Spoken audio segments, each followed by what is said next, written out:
Hi everyone and welcome to another quick video on large RAW, meaning full size RAW, well NEF in Nikon's case. And if you look here, we've got 377, nearly 78 megabyte files, and we've got 329 megabyte files. Now what these are full 36 megapixel RAW files, 3 at the top. Then we've got the same 3 shots, 3200, 6400, 12800. ISO shot in small RAW and full RAW. 36 megapixel, I think it's 9 megapixels, something like that. They are 14-bit RAW files as well, so there's plenty of data inside them.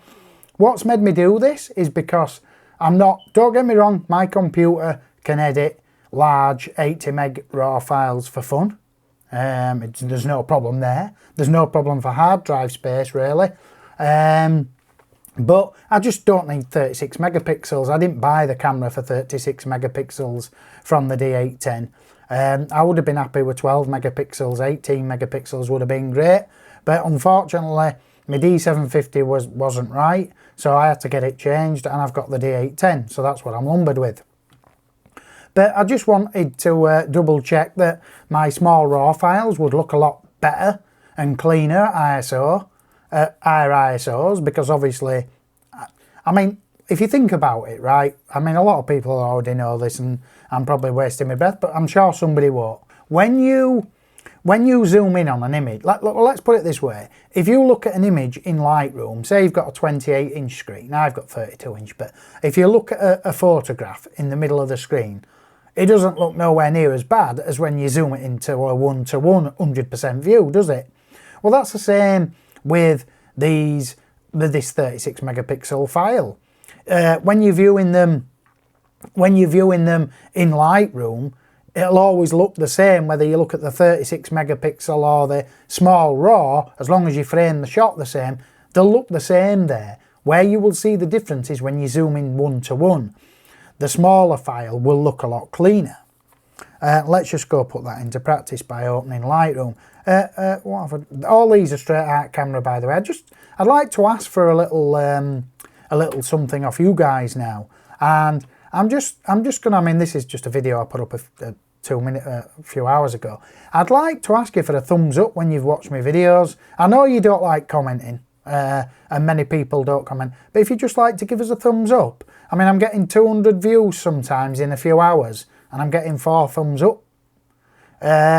Obviously, if you don't like the videos, I won't do them, because it takes me a lot longer. I mean, basically, let's just say we come to YouTube. I'll just show you how easy it is to do.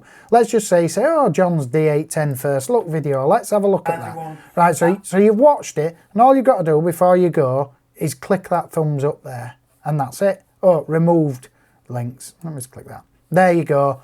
And then if I refresh the page now, you'll see that. Oh, well, I must have liked it anyway. And that's all you've got to do. You just click that thumbs up button there and then leave. And it just tells me that you're enjoying the videos. I know you might not want to comment, which is fair dues. If you ain't got out to say, you don't have to. But that thumbs up would be nice. So if we look at the first image at ISO 3200, this is, let me just shift command there. This is, let's take that smart collection off. This is, and this is exactly what I was just saying to you. If I click, this is a large 36 megapixel. Then if I click on, look, still ISO 3200, no, that's 64, 3200 and 3200. You can't see the difference between the 36 megapixel file and the 9 megapixel RAW file when I do that. And that's because it's the same size, but where you will see the difference is, if we zoom in now, and we look at, we'll just go there, and then we zoom back out. Don't get me wrong, 3200's no anyway, but let's just go zoom in to, look, you see how the file, let me just press the compare key, and there you go. You'll see the one on the left is the same settings, same ISO, but you can see how it looks a lot cleaner. It looks like I shot that a stop less, maybe at 1600 instead of 3200. And it's a same file. I mean, if you look here around these edges, and again, really, it's only because of the zoom factor, because it's like you zoomed in more. So what we'll do is we'll take the C key off. Let's just jump straight to the 12,800 file. You'll see if I go between the large RAW and the small RAW, there's no difference. But let's zoom in. And then, oh, wait, yeah, is that the 12? Yeah, there you go. So let's zoom in now.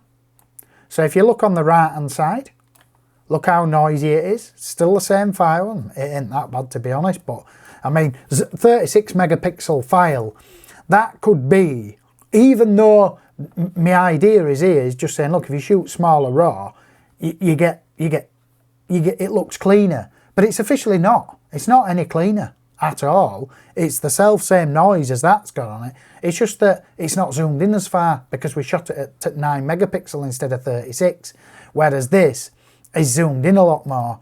So, and then like you say, if you take it off there, you can't see. I mean, it just looks stunning there. I know at 12,800 I could print that 20x16 easy, more 20 bigger. And I'm going to try it, by the way. I'm going to send off some of these RAW files and get them printed out of the camera 20x16. I always do it because I don't take no notice of this bullshit where you zoom in and you go, oh, look at that noise. Because I know at 20x16, the chances of you seeing any of that noise, and that's out of the camera, by the way, no noise removal whatsoever, and that's 12,800 on a 36 megapixel file.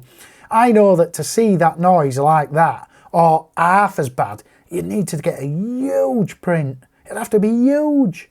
Do you know what I mean? And I'm looking at there now. If I go full screen, I can just see, even on my 32-inch screen, there's a little bit of noise there, but it just looks like a texture. It doesn't look like a knackered image. It looks superb, and that's on a 32-inch screen.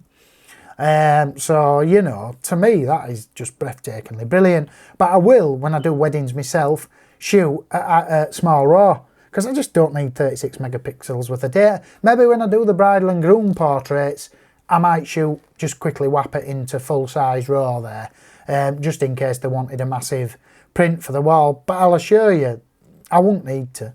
There's no reason why I couldn't print that. I mean, obviously that's 3200, but let's say that was a 400. Is that the, yeah, these are the small files. I can tell when I zoom in, look. See how they don't come in as much when you zoom in?